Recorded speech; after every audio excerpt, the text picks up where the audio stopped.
Highclere Castle, world famous as the location for hit drama series Downton Abbey. Over centuries, it's played host to royalty, nobility, and celebrity. It holds unexpected secrets. This is a fairy tale castle with a real-life lord and lady, even a real-life butler. I think it's very important to maintain standards, because once they disappear, they will never come back. This is the behind-the-scenes story of England's best-known country home.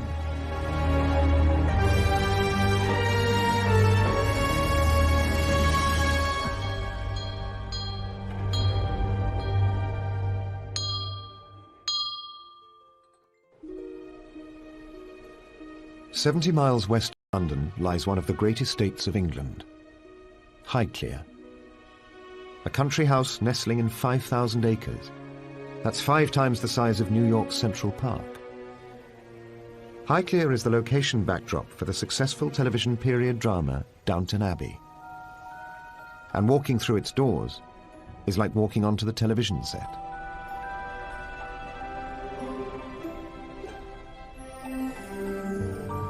In reality, this is a 19th century trophy house, designed to show off inherited wealth. And far more than just a fictional creation. For Highclere is also a family home, for a real lord and lady. The Carnarvon family have lived here for 300 years. Their links with Highclere go back even further. The family have owned the land here since the time of Charles II's reign in the late 1600s. George Herbert, the 8th Earl of Carnarvon, inherited his title and the keys to the castle in 2001. Just 2 years after marrying former accountant Fiona Aitken, the present-day Lady Carnarvon. Good afternoon, my lord. Good afternoon, my lady.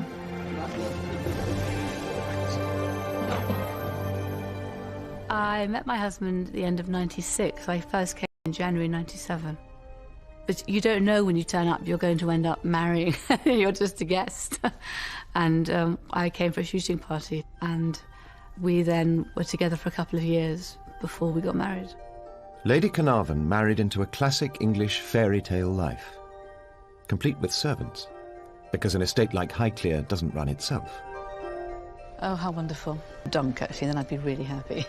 Back in the castle's heyday, an army of 60 servants attended to the lord and lady's every whim. Thank you very much indeed. Today, there's around 20 full-time staff helping manage this historic estate. Our role is really is that we're long-term stewards of the estate for the next generation of the castle and the estate, leaving it for the future generations to enjoy, really. Highclere costs a cool $1 million a year to maintain. So cashing in on Downton's television fame is an invaluable boost to Lord and Lady Carnarvon's income. We really have to do our best to make the whole place earn its living and pay its way and add value where possible. And of course you can't really get any greater value added than finding Downton Abbey being shot at Highclere itself, which adds value in fact to all the enterprises here, in all honesty, because it's really put Highclere on the map. That map attracts 60,000 visitors a year. Most are Downton fanatics. So enthusiastic, and they turn up here and get so excited there's a real Earl and Countess. It's great. It's fantastic, and they've chosen to come here. It's been an extraordinary experience. Millions of television viewers now know and love every corner of Lord and Lady Carnarvon's home. Downton's scriptwriter Julian Fellowes is a friend of the family. He had Highclere in mind as he wrote the hit drama, with a starring role for rooms such as the elegant library. It's the setting for frequent meetings between the fictional Earl of Grantham and his equally fictitious butler. They discuss the fictitious running of their fictitious house. In reality, it was used in the late 19th century by the 4th Earl of Carnarvon as his withdrawing room. I prefer just because it's quite a girly room when you're dressed up and relaxing at the beginning of an evening. Heaven. And Julian and Fellowes, they would also come down and join us for drinks here. And obviously in Downton Abbey as well, it's used by the supposed Grantham family, and Maggie Smith and Cora, Elizabeth McGovern sit here for their tete-a-tetes, or in the third series there seems to be a few tete-a-tetes between Shirley MacLaine and Maggie Smith. Things in the house have been passed down the generations as family heirlooms.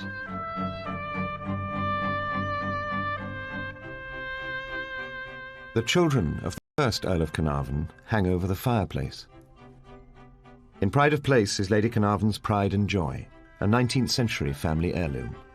And I moved it here into the drawing room. It was jolly heavy and quite a kerfuffle. Got some professional piano movers in to do it, obviously, but it is wonderful. It's an original Steinway from 1895. It has a beautiful tone. Quite fun to put photographs on it, and some of the music here is my modern, very simple music. Some of it is much more complicated pieces, which were obviously played by predecessors here. The drawing room has changed little through the years. It and other rooms are perhaps the real stars of the Downton drama. It is a very beautiful house, and it seems to never fluffs its lines, does it, in Downton? It always looks great. And the cameramen find different shots of the library or the dining room, or the views, maybe from the tower or maybe up to the towers. It's amazing that your house somehow is being so much part of a story. I sometimes see views of the rooms from an angle that I don't normally appreciate. I think, hold on, where exactly is that? Where are they? A priceless Van Dyck. But there's one secret room you'll never see in Downton Abbey. The smoking. An English manor house tradition from the late 18th century onwards. This room was a male preserve for smoking, gaming, and important men's talk away from the ladies. It also saved the women from instant asphyxiation. It was smoking room for two reasons then, because this chimney didn't work too well, so there's a lot of smoke in the room. But in fact, nowadays we don't use this fire anymore. And some of this room has been restored in some ways. It's one of my favourites, though, is it has these absolutely beautiful paintings in it. This glorious colours of this still life of the different types of birds and the paradise landscape by a Dutch painter called Jan Weenix. In Pride Place is a photo of the current Earl's grandfather, a colourful character with a party reputation. This is one of his wives, the famous dancer Tilly Loche.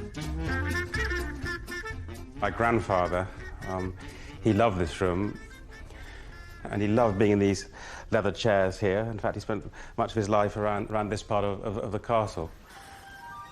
Highclere may be a castle today, but once, like this. In 1839, architect Charles Barry is brought in, fresh from designing London's Houses of Parliament. He remodels Highclere in a matching Gothic revival style, a clear homage to the British seat of government. It turns what had been an unremarkable home into a far grander status symbol, and Highclere House transforms into the freshly minted Highclere Castle. Even earlier, the Parklands too had their own makeover. The most fashionable landscape gardener of his age, Lancelot Capability Brown, swept away the earlier formal gardens. Instead, he opened up Highclere to the beauty of the English countryside, and a peculiarly English tradition of creating the oddest of ornamental buildings. These fanciful structures, known as follies, were designed by family member Robert Herbert, inspired by classical ruins during the Grand Tour of Europe, de rigueur for young bucks of his day. I'm really in so much in debt from Robert Herbert's vision in the 18th century. Without that kind of vision, we wouldn't be enjoying so much today. To the south of the castle, Heaven's Gate, built in 1737. A pillared temple called Jackdaw's Castle, built in 1743.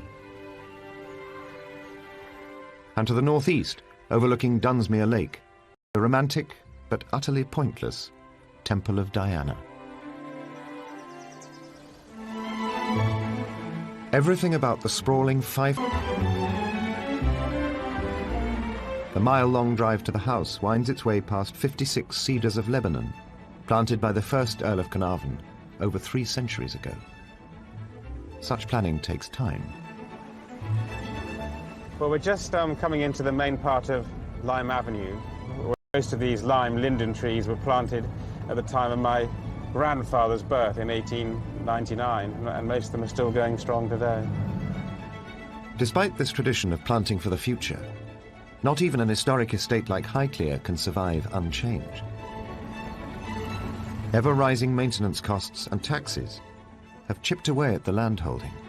Like many estates, it has lost some land. It was perhaps a bit 20% bigger then, but much of it is still intact today. Another intact, though much changed tradition involves the human face of the Highclere estate. For 300 years, the privileged Carnarvons have been looked after by faithful servants. Today, they still employ a butler. In the past, he'd been known as Mr. Edwards. These days, it's just Colin. This is a job that you dress up, you look smart, you feel good.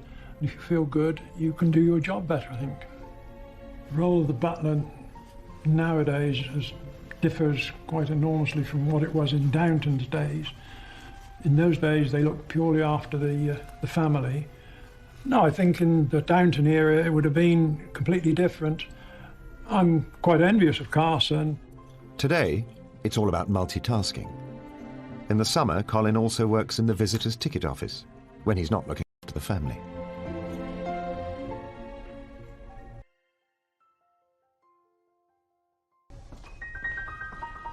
The Highclere butler's role may have changed over the years, but that doesn't stop Colin from ensuring standards remain. The tables have been laid this way for hundreds of years in these type of houses, something that doesn't change. If it does change, it just doesn't look right. I think it's very important to maintain standards, because once they disappear, they will never come back. Colin takes his job seriously. It's become part of his identity, even at home. Oh yes, every breakfast. We always lay this way at home. My wife is in the kitchen preparing and I lay the table.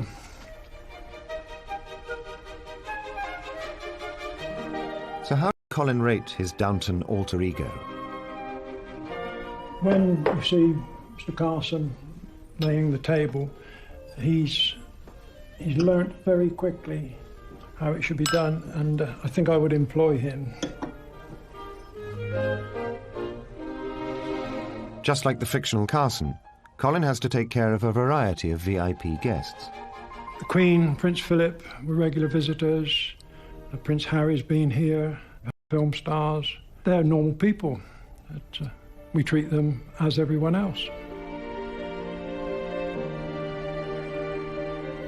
As an Earl, Lord Carnarvon is part of the British aristocracy, just one down from a Duke who holds pole position. The higher up the hierarchy, the more likely you are to have a royal visit. And that means you have to keep the house in good order, so that it's fit for a visit from the Queen. 2 floors alone, and 4 main stairwells. Housekeeping is a never-ending chore. Just cleaning and polishing all 356 pieces of this crystal chandelier takes 2 days. 100 years ago, the aristocrats that lived upstairs at Highclere were looked after by a host of staff who worked downstairs. Maids, butlers, valets, footmen, gardeners, gatekeepers and grooms all made sure that the castle ran like clockwork.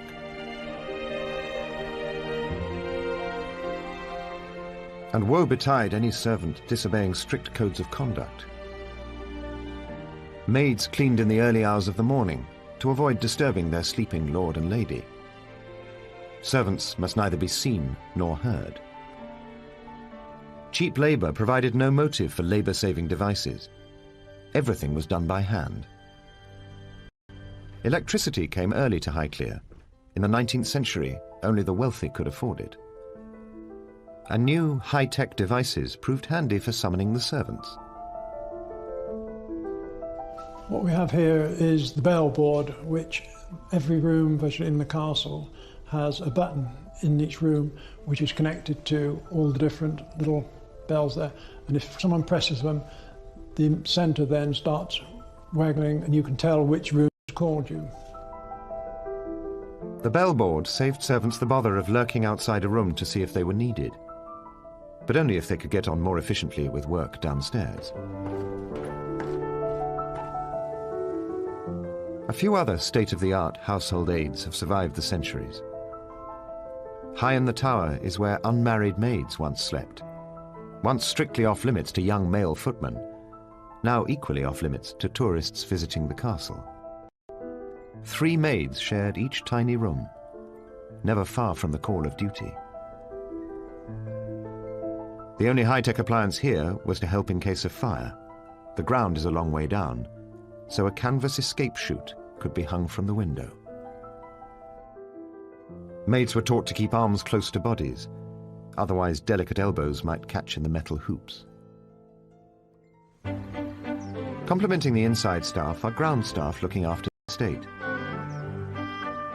This has been a playground for deer since medieval times. But to protect the vegetation, their numbers have to be kept under control. And so it takes one man and his gun. In the office they call me Robert Hawker, the deer stalker, because it rhymes. Estate for 7 years. Maintaining a healthy population means culling the weaker animals.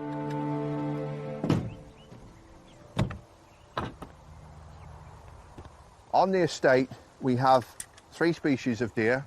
We have the muntjac, the roe and the fallow. They're such beautiful animals, and you know, my job here is just to make sure that they flourish.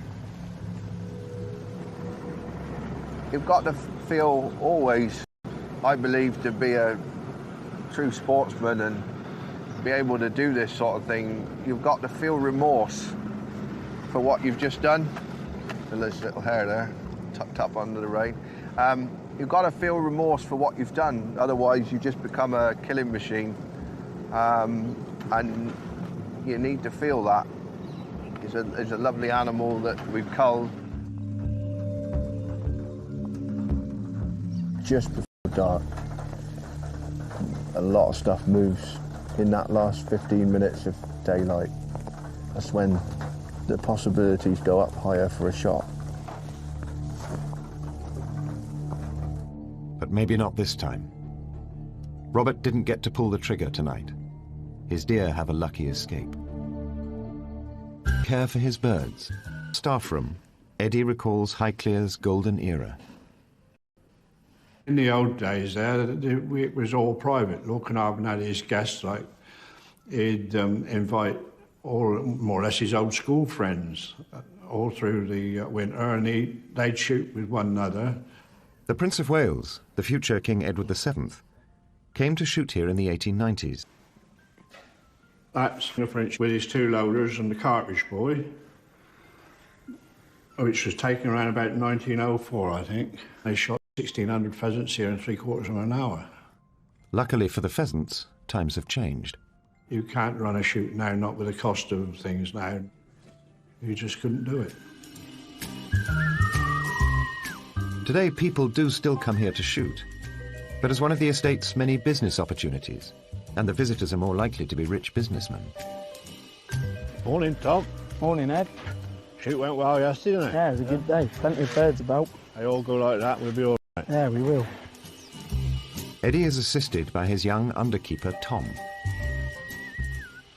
Yeah, Ed's a very good boss. He's fair, although he can be strict. It's early days in Tom's career, but like many of the staff on the estate, he expects to be here for life.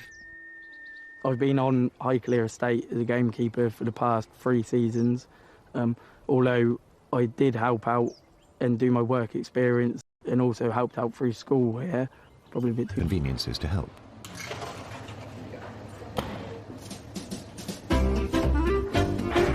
Morning, Paul. Good morning, Here's Ed. a present for you. Fantastic. Morning. Thank you. Yeah. Lovely. Thank you. This pheasant is destined for a mushroom risotto, a dish cooked in this kitchen for more than 100 years. Lovely. Fantastic. Right. Pheasants would have been eaten here 100 years ago. You know, they're on the land, it's something they can graze off of. It's roast, yeah, it's part of their stable diet. 100 years ago, they would have eaten these on the bone. It's a far superior way of cooking the meat because it stays nice and moist. It was also a golden age for British food, giving birth to celebrity chef, exotic new dishes, and gargantuan 12-course meals. Aristocrats poached their dishes and their chefs from across the globe. Many ingredients came from the continent. Risotto, 1574, found in Milan. Chefs travelled. You know, good houses went on holidays, they found a good cook in the country, and they brought one back. The 5th Earl brought his chef back from Sri Lanka. His recipe for chicken curry is still a favourite on the Highclere menu today. A typical society dinner menu for a party of 20 people cost around $100, double a maid's entire annual salary. Country estates were playgrounds for the rich and famous, and Highclere joined in with gusto.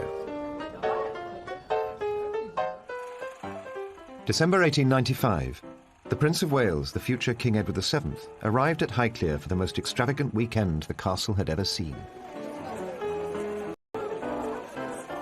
For His Royal Highness, nothing was too much money or too extravagant. There were 12 courses at dinner: caviar, truffles, snipe, partridge, oysters, quail, ptarmigan, pressed beef, chicken, galantines, and pineapple.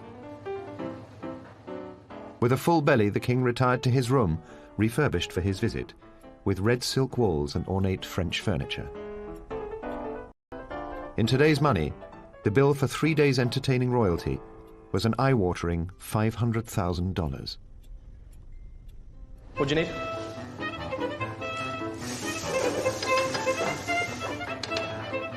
I think 100 years ago when Lord and Lady Carnarvon, or any lord or any lady in a house in England were entertaining, they wanted to be the best, they had to be the best. It was about being top of the tree and having the finest ingredients, being lobster, be it fillet of beef, be it venison. I think today, under Lord and Lady Carnarvon, we're a lot more cost aware. We are a business, we do need to make money, but the families still live well. And the current Lady Carnarvon is still very particular about the cooking. Lady Carnarvon and I have had many conversations over the apple charlotte recipe. It's something I love to make with brioche and golden delicious apples. However, I don't think Lady Carnarvon's nanny made it the same way, so we're still fighting to come up with the perfect recipe ready for Lady Carnarvon. Highclere is a spectacular house with a rich and exotic past. But the most extraordinary chapter in its 300-year-old history began in 1890, when the present Lord Carnarvon's 5th Earl ran up huge debts, and Highclere was facing potential ruin. But the Earl had a solution. He married a teenage heiress, Almina Wombwell, daughter of banking giant Alfred de Rothschild. 100 years ago, an extraordinary woman called Almina lived here. She was an heiress, and unlike the character Cora in Downton Abbey, she was an heiress with that wonderful thing called cash, and it was her own cash. It wasn't entailed, it wasn't tied up. She was a tremendously wealthy woman. As part of the marriage settlement, de Rothschild paid $200,000 to cover the Earl's debts and provided Almina with a dowry of $800,000. Almina's fabulous wealth ensured the flag continued to fly over Highclere, and her mark on the castle survives today. This is a silk wall covering here, which was given as a present to Lady Almina by her father, Alfred de Rothschild, just over 100 years ago now. And he gave her enough silk both for the wall covering and the curtains. In original form, it would have cost thousands of dollars. Nothing was too much for Almina and her insatiable appetite for the good life. She loved wearing jewels and dancing. She was just barely 5 foot, very trim figure, loved the best clothes, the best jewels. Not only rich, but also the wife of an earl. Unsurprisingly, Almina was a popular society hostess. Her parties seemed often to start at 10 o'clock at night when everyone would draw up, and the house was one of the first in the area to be electrified, to have electricity. And they would dance till 6 in the morning. Carnarvon might come downstairs and say a few words, and then he'd retreat back up to his sitting room and probably carry on reading or whatever else. In fact, Carnarvon was working on something big. Something so big that it would bring worldwide fame to Highclere. This was the Lord Carnarvon, who bankrolled the discovery and excavation of Tutankhamun's tomb. The story of how the Earl helped make such an extraordinary discovery began with his passion for automobiles. My great-grandfather was fascinated by the new technology of the early motor cars, the engines and designs, and he was one of the first people to import the really earliest cars. I think he became quite keen on becoming a bit of a speedster and driving rather fast, because he did have some fairly spectacular accidents. One in Germany where he turned the whole thing over and broke a whole bunch of bones around his, even his jaw, upper body, was nursed back to health by my amazing great-grandmother Armina. The accident left... And not be in the humid, cold climate of England, which is one of the reasons why he started going out to Egypt. And there, in Egypt, Carnarvon developed a passion for ancient relics. Deep down in Highclere's cellars are replicas of the contents of a pharaoh's tomb. Created by the modern-day Earl, this memorial to his great-grandfather includes one of the most recognizable images in the world, the golden mask of the boy king, Tutankhamun. Really, my great-grandfather was a man on a quest. He was absolutely fascinated by objects of great antiquity and great beauty, and he really wanted to find something that really hadn't been found before. The Earl used his wife's fortune to fund the archaeologist Howard Carter as he searched the Valley of the Kings. Several years and thousands upon thousands of dollars later, they made history.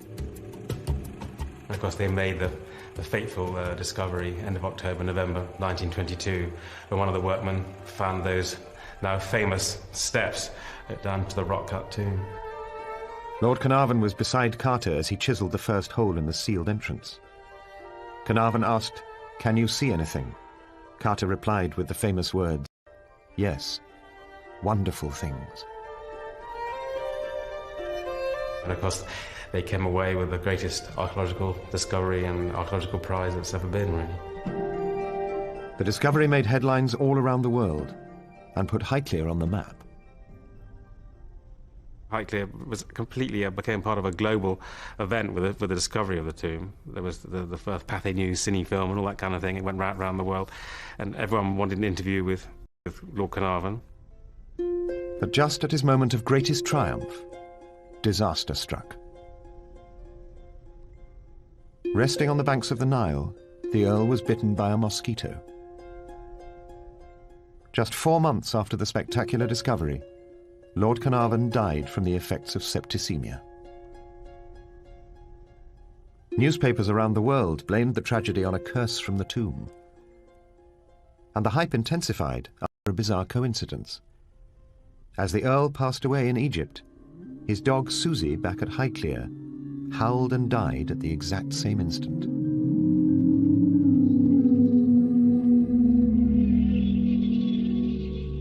The current Earl celebrates his great-grandfather's discovery with these reproductions in the basement. But upstairs at Highclere, there is genuine Egyptian treasure. In 1988, one of the castle's carefully...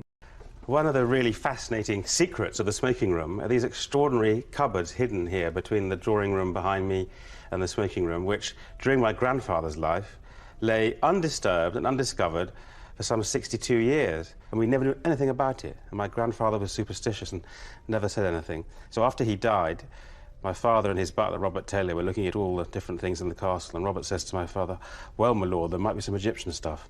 And my father says, "Well, I don't believe that. There just can't be any." Took him here, and they pulled out the furniture apart and went in here, and there are these extraordinary objects. Unknown to us, after my great-grandfather died, Howard Carter had sent most of the collection of my great-grandfather, the wonderful Egyptian collection, to New York, to the Metropolitan Museum, but a few items he left at Highclere, and they were hidden in these cupboards. And you can still see today the old tobacco-type packets and tins with Cairo on them and that kind of thing, and jewellery boxes, little make-up pots from the time of the Lady Pharaoh Hatshepsut. They were all stored in this cupboard here, and the one on the other side as well. So these houses give up secrets in strange places, and we have a connection with 3,000 or 4,000 years into the past of ancient Egypt. But that connection is bittersweet, leading to the death of one of the family's most enterprising earls. So we're now en route, slowly heading up Beacon Hill to see the grave of my great-grandfather.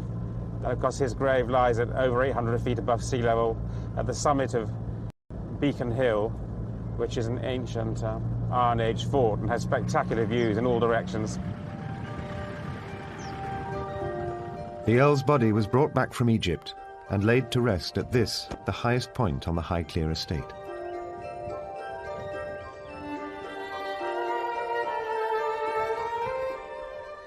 We're right by the grave of my great-grandfather, the 5th Earl of Carnarvon. He was one of perhaps the last great eccentric, even maverick adventurers. And he wanted to be buried high up on his estate, looking back to his glorious house, the castle. And maybe he also thought that he was buried in a quiet, desolate spot, like the extraordinary ancient pharaoh Tutankhamun whose tomb he discovered. It's always rather poignant coming back up here, looking at his grave. It just makes one think of past ancestors and what they did, really. The 5th Earl has been written into the history books, forever linking the family name Carnarvon with one of the most extraordinary discoveries of all time. Almina also had a moment of glory, but hers had come a few years earlier. August 4th, 1914. At the height of a long, hot summer, war lives and learned to fight. Life at Highclere, above and below stairs, changed forever. 75 men left the estate for the battlefields to fight what would be a bloody war.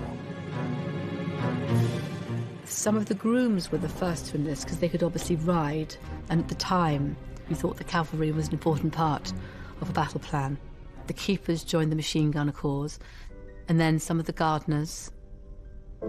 The aptly named Digweed family had gardened at Highclere for generations.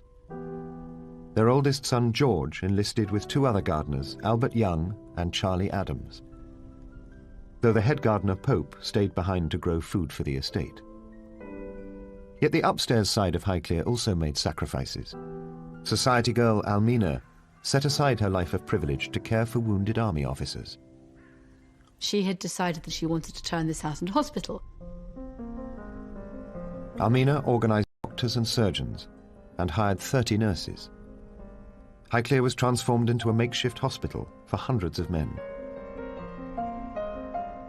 Blinds were fitted to all the south-facing windows to offer shade for her patients. The journey home from the front wasn't easy, but the ones who survived were met at the door by Lady Almina. She welcomed the first 30-odd patients in September 1914. As the officers began to arrive, the enormity of the situation became apparent. 2/3 had injuries to bones from shrapnel and gunshot wounds. So the resourceful Almina adapted her plans.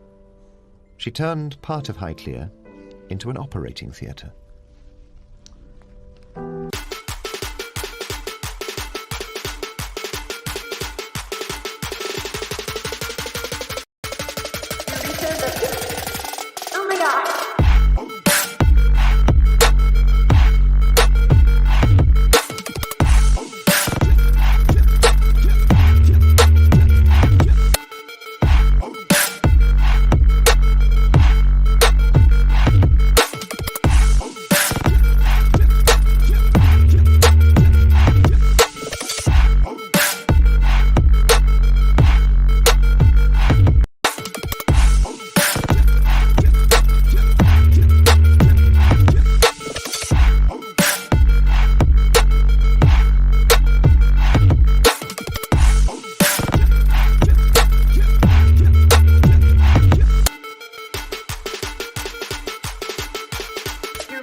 So this is Arundel bedroom, which is one of my favourite bedrooms to put guests in today, but 100 years ago was used by Almina as her operating theatre in the First World War. I imagine it's because it was near the stone staircase which could be used by the staff, and this was where apparently there used to be operations every Monday when the surgeons would come down by train from London. There was the orthopaedic injuries, the broken legs, the broken arms, the broken hands, which were sent back across the water to England. So many of them had not merely a bust leg or bullets in their calf, but also gangrene and dysentery. So Almina was faced with some quite tough cases. While the officers were convalescing, Almina spared no expense to make them comfortable. Silver service dinners were followed by cards in the library. Highclere was a haven for the wounded. In the archives are hundreds of letters from grateful patients and families, testimony to the work of Almina. I was indeed lucky to be sent to Highclere, and shall never forget all your kindness. I arrived feeling an awful wreck and so depressed that I didn't care whether I lived or died. But your sympathy for me and the fact that you stayed with me that first night worked a most wonderful cure. My heart feels too full for me to express the deep gratitude I feel for you for all you've done for me. Oh, I cannot tell you what a joy it is to be able to do so much already, and my heart feels too full for me to express the deep gratitude I feel to you. Some of the letters are moving because they're obviously written by a right-handed man in his left hand, learning to write from scratch because he'd lost his right hand. But she was an extraordinary woman. She had the money, and if she didn't have the money, she would still have gone on such a scale and just go for it. What a lot we owe to people who came before us. The war claimed millions of lives, wiping out entire estates and whole family lines.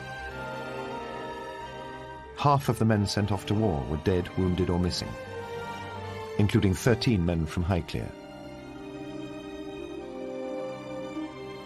Among them, gardeners George Digweed and Charlie Adams were taken prisoner and died in captivity, while Albert Young was killed in action. The end of the war brought massive social and political change and heralded a new era in England. Men who left as servants returned as less deferential, battle-hardened veterans, demanding social equality. A British economy ruined by war demanded new taxes, a shock to the landed gentry, used to income tax at 6%. By the time Lloyd George had his budget right at the end of the First War, it was more like 50, 60. So we weren't really expecting these kind of things with the higher incomes, and a lot of them didn't prepare for it very well. And so they just kept spending money and they didn't think of it as tax. And then things were sold. So a lot of estates began to be broken up. Everyone was struggling to make ends meet. The New World, America, was where the money was, and art was being sold from this country to America to fund the gap and for the families in this country to pay their tax, because their revenue from land and farming was fallen off a cliff. There was very little. The landed gentry could no longer afford large numbers of servants, and a generation educated by war saw greater opportunities in factories, trade and cities. So many aristocratic families simply gave up. In the 1950s and 60s, many British country houses were demolished.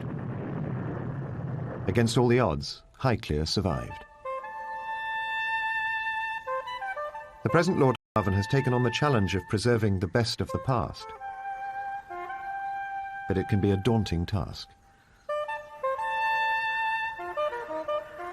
As Julian Fellowes has said in the Downton script, you don't want to be the Earl that lets the whole thing down and it all goes and collapses, and that's the thing that really sort of hangs over one a bit, because it's been discussed a number of times by Lord Grantham, and of course I feel sort of the same thing.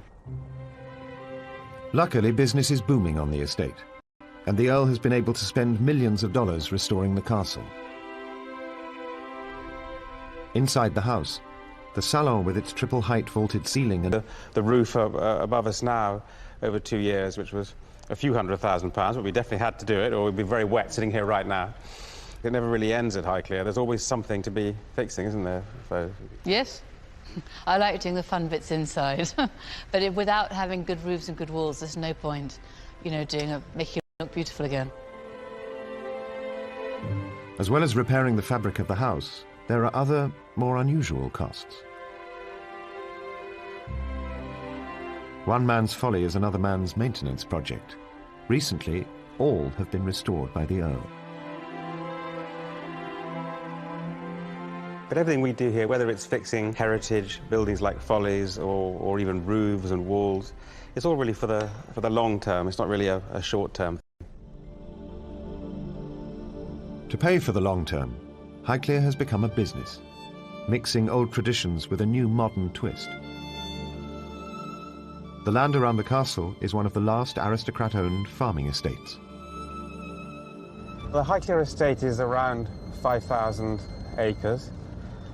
Quite a bit of it is actually grassland, rough pasture land like this downland we're on now, and also woodland. There's about 2,000 acres of arable land for farming, and we're still growing wheat, barley, oats, and we also have about 1,600 ewes, and of course they're lambs as our sheep flock, because we have around 1,500 acres of grass to graze here, which is a fair amount on an estate of this size. The family has farmed here for hundreds of years, an important source of income for generations. I think the basic tenets and skills of management of game and wildlife in general probably haven't changed so much. But like most farms today, it's had to diversify. Highclere is now famous for horse feed. They produce award-winning oats for racehorses, including the Queen's. These are the original stables, used for hundreds of years. But no racehorses here, just Lady Carnarvon's Arab mare. Back in Almina's time, there were quite a few grooms, a head groom and a head coachman, under grooms, stable boys to help. But today there is just one groom, Joe, to look after the animals. Don't panic, Mrs. Meghan, it's all right. They're very gentle animals. It's amazing, they've carried us for so many years, haven't they, across some fields and everywhere else. The car is such a recent invention, so they've been with us for thousands of years, and people have ridden around here for thousands of years. So I'm just trees. Before cars took over the world,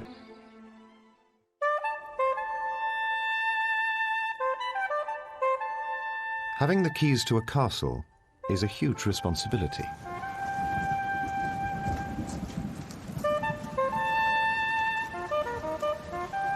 I think we'd just about be able to get it to a state where the worst of the really big repairs have been done. That would mean all the difference to me, really, to have achieved that in my lifetime. I can say that, hand over to my son George eventually and say, look, at least, you know, you can build on that. You're not having to go right back to square one with repairs that haven't been done for 150 years. Between them, Lord and Lady Carnarvon are preserving Highclere for future generations. I see my role as I'm trying to support his endeavours to, you know, not drop the baton, to keep this, you know, to continue to live here and look after the landscape and the house and leave it in better nick than we inherited it, in a way that is relevant in today's world. Oh, she's going to pick it up. She's thrilled. With its dedicated caretakers and newfound fame in Downton Abbey, Highclere Castle will remain one of the great estates of England for some time to come.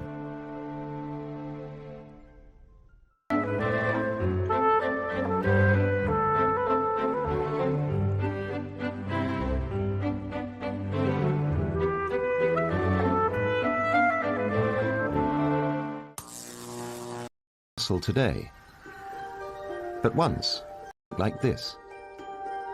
In 1839, architect Charles Barry is brought in, fresh from designing London's Houses of Parliament. He remodels Highclere in a matching Gothic revival style, a clear homage to the British seat of government. It turns what had been an unremarkable home into a far grander status symbol, and Highclere House transforms into the freshly minted Highclere Castle. Even earlier, The Parklands too had their own makeover. The most fashionable landscape gardener of his age, Lancelot Capability Brown, swept away the earlier formal gardens. Instead, he opened up Highclere to the beauty of the English countryside, and a peculiarly English tradition of creating the oddest of ornamental buildings.